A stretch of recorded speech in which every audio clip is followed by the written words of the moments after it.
हजरत हूद अलैहिस्सलाम कौम ए आद से ताल्लुक रखते थे। आप आदी के शरीफ और नेक घराने में पैदा हुए।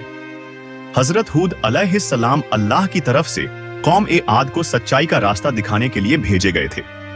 आद की कौम गुमराही में मुब्तला थी। तरह तरह के बुरे काम करना, जुल्म ज्यादती करना उनकी आदत बन चुकी थी। खासकर कमजोर तबका उनके खिलाफ जुल्म ज्यादती का शिकार था। गरीब काश्तकारों की जमीनें और उनमें पैदा होने वाला अनाज मार धाड़ कर छीन लिया करते थे। उन्हें फसल उगाने की भी मोहलत नहीं देते थे। इसलिए कमजोर तबका भूख और फके में अपने दिन गुजारता था। कौम ए आद का पेशा काश्तकारी था। वो ज़राअत के तरीकों से भी अच्छी तरह वाकिफ थे।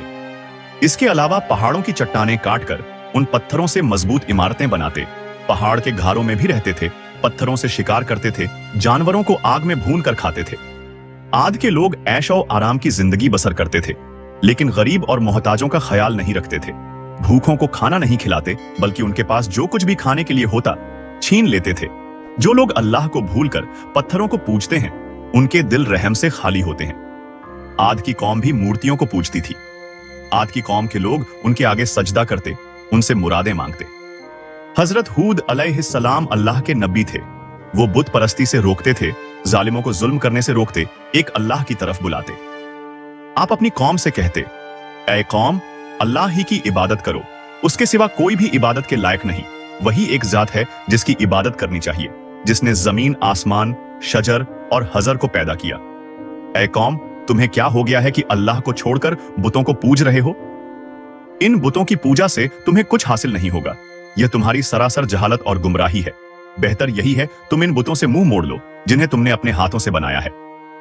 हजरत हूद अलैहिस्सलाम ने अपनी कौम को नसीहत करते हुए कहा, अल्लाह ताला ने तुम्हें और सारी कायनात को पैदा किया, जमीन में रिज़्क़ का सामान पैदा किया।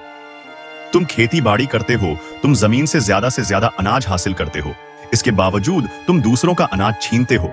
बल्कि तुम्हें तो चाहिए था कि अपने अनाज में से मोहताजों और गरीबों का हिस्सा निकालते, भूखों को खाना खिलाते, ताकि वो भी तुम्हारी तरह हजरत हूद अलैहिस्सलाम की नसीहतें सुनकर लोग जवाब देते। हमसे क्या चाहते हो? हम जो कुछ करते हैं हमारी अपनी मर्जी है। हम अपनी मेहनत से अनाज पैदा करते हैं। हम किसी भूखे को क्यों खिलाएं? हमारे पास जितना अनाज होगा हम ताकतवर कहलाएंगे। हम वही करते हैं जो हमारे बाप दादा किया करते थे। हजरत हूद अलैहिस्सलाम कहते कि मुझे अल्लाह ने नबी बनाकर भेजा है ताकि तुमको अच्छी बातें बताऊं और बुरी बातों से आगाह करूं और बुरे कामों को रोकूं। अगर तुम सही और सीधा रास्ता पर नहीं चलोगे तो अल्लाह के अजाब से नहीं बच सकते।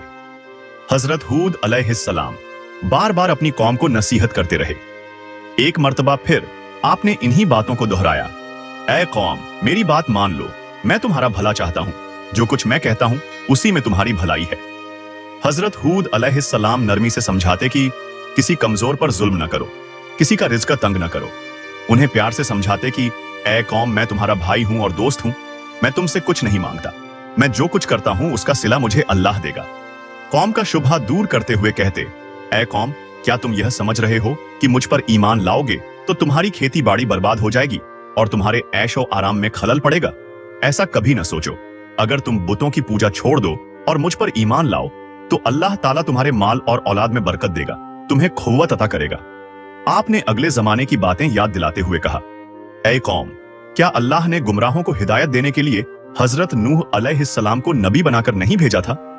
उस कौम ने अल्लाह की बातों का इनकार किया तो किस तरह अल्लाह के अजाब ने उन्हें पकड़ा था। फिर तुम मेरे नबी होने का क्यों इनकार करते हो? आपने बुतों के बारे में फरमाया, यह बुत जिसे तुम अपना माबूद समझते हो, यह न किसी के साथ भलाई कर सकते हैं, न यह तुम्हें नुकसान पहुंचा सकते हैं, बल्कि तुम खुद अपना नुकसान कर रहे हो। आपने उन्हें आगाह करते हुए कहा, ऐ कौम, तुम्हारे झूठे माबूदों पर न मैं ईमान लाऊंगा न उनसे डरूंगा। मेरा भरोसा अल्लाह पर है जो तुम्हारा और हमारा परवरदिगार है। कौम ए आद के लोग बराबर नसीहतें सुनते, लेकिन कोई तवज्जो नहीं देते। एक कान से सुनते तो दूसरे कान से उड़ा देते। एक रोज कौम ए आद के लोगों ने हजरत हूद अलैहिस्सलाम से पूछा कि तुम बार बार नबी होने का दावा करते हो, तो इसकी तुम्हारे पास क्या दलील है? हमें दलील दिखाओ। हम देखना और सुनना चाहते हैं। बगैर दलील देखे हम अपने माबूदों को नहीं छोड़ेंगे। और यह भी बताओ कि जिस अजाब की बात करके हमें डरा रहे हो वो अजाब कब आने वाला है? हजरत हूद अलैहिस्सलाम ने जवाब दिया कि तुम मुझसे सवाल करते हो कि अजाब कब आने वाला है। यह तो अल्लाह ही बेहतर जानता है। मैं तो सिर्फ अल्लाह का पैगाम पहुंचाने वाला हूं। और आने वाले अजाब से खबरदार करने वाला हूं। इन तमाम कोशिशों के बावजूद गुमराह कौम राह रास्त पर न आई। अल्लाह के गजब ने जोश मारा और अजाब के आसार पैदा होने लगे। बारिश नहीं हुई, पानी की बेहद किल्लत पड़ गई, खुश्की से जमीन चटकने लगी, कुएं सूखने लगे, खेतों में सिंचाई के लिए भी पानी नहीं था, पेड़ पौधों की हरियाली मंद पड़ने लगी, फूल मुरझाने लगे। कौम ए आद पानी के लिए तरस रही थी, पानी का एक कतरा भी मयस्सर नहीं था। हजरत हूद अलैहिस्सलाम ने अपनी कौम से कहा, ऐ मेरी कौम, अपने रब से गुनाह बख्शवाओ और फिर रुजू करो ताकि अल्लाह बारिश बरसाए। नाफरमान लोगों ने कहा कि हम अपने गुनाह नहीं बख्शवाएंगे और तुम्हें रसूल भी नहीं मानेंगे। लोग बारिश के लिए हर वक्त आसमान की तरफ देखते रहे, शायद कहीं से बादल आ जाए और बारिश बरसाए।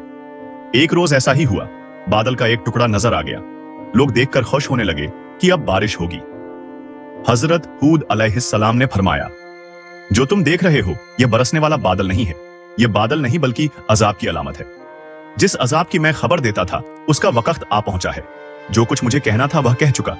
जो लोग हजरत हूद अलैहिस्सलाम पर ईमान ला चुके थे उनके बारे में अल्लाह ने फरमाया कि जो लोग ईमान लाए हैं उनको अपने साथ लेकर किसी महफूज मकाम की तरफ चले जाओ। चुनांचे हजरत हूद अलैहिस्सलाम ईमान वालों को साथ लेकर निकल गए। शहर में अब कोई ईमानदार नहीं रहा। लोगों ने देखा कि आसमान पर बादल के टुकड़े तैर रहे हैं, हवाएं चलनी शुरू हुई। हवा में इतनी तेजी थी कि पहले न किसी कान ने सुना न किसी ने देखा था। देखते ही देखते आंधी चलने लगी, यहां तक कि अपना हाथ भी दिखाई नहीं देता था। हर तरफ मिट्टी और धूल उड़ रही थी। बड़े बड़े दरख्त जड़ से उखड़ने लगे। हर तरफ अंधेरा छा गया। हर चीज हवा में उड़ने लगी। आदमी भी नहीं ठहर सकता था, न बैठ सकता था। हवा के जोर से बड़ी बड़ी मजबूत इमारतें भी गिर गईं। हर तरफ चीखों पुकार की आवाजें हवाओं के शोर में दबकर रह गईं। कौम ए आद को अपने मजबूत मकानों पर बड़ा नाज था। यह तमाम मकानात जमीन दोज हो गए। जमीन पर कुछ भी नहीं बचा। यह आंधी 8 दिन और 7 रातें रही। जब आंधी थमी तो लाशों का पता भी नहीं था। आद की कौम ने गुरूर और तकब्बुर किया। एक अल्लाह को छोड़कर बुतों को मानने लगे, उन्हीं से मुरादें मांगा करते थे। नबी की बातों का इनकार किया। जब अजाब के दिन करीब आने लगे तो अल्लाह ने नेक लोगों को बचा लिया, गुमराहों को इबरतनाक सजा मिली। आद की कौम का सिर्फ किताबों में जिक्र पाया जाता है। तबाहशुदा शहर के खंडरात आज भी दर से इबरत देने के लिए जमीन पर देखे जा सकते हैं। हजरत हूद अलैहिस्सलाम का मकबरा हजर मौत में मकला से 90 मील सोमाल की जानिब है। इसके चारों तरफ खंडरात और कुतबे कसरत से बिखरे हुए हैं। लोग हर साल रजब के महीने में इस मकबरे की जियारत करते हैं। इस कहानी से हमें यह सीख मिलती है कि हमें हमेशा सही रास्ते पर चलना चाहिए और दूसरों की मदद करनी चाहिए। प्यारे दोस्तों, अगर आपको हमारे वीडियो पसंद आते हैं और आप इसी तरह की और दिलचस्प जानकारी पाना चाहते हैं तो हमारे चैनल को सब्सक्राइब करना न भूलें। आपका एक सब्सक्रिप्शन हमें बेहतर कंटेंट बनाने के लिए प्रेरित करता है और यह सुनिश्चित करता है कि आप हमारी नई वीडियो अपडेट्स सबसे पहले देख सकें। तो अभी सब्सक्राइब करें और हमारे साथ इस सफर का हिस्सा बनें। शुक्रिया।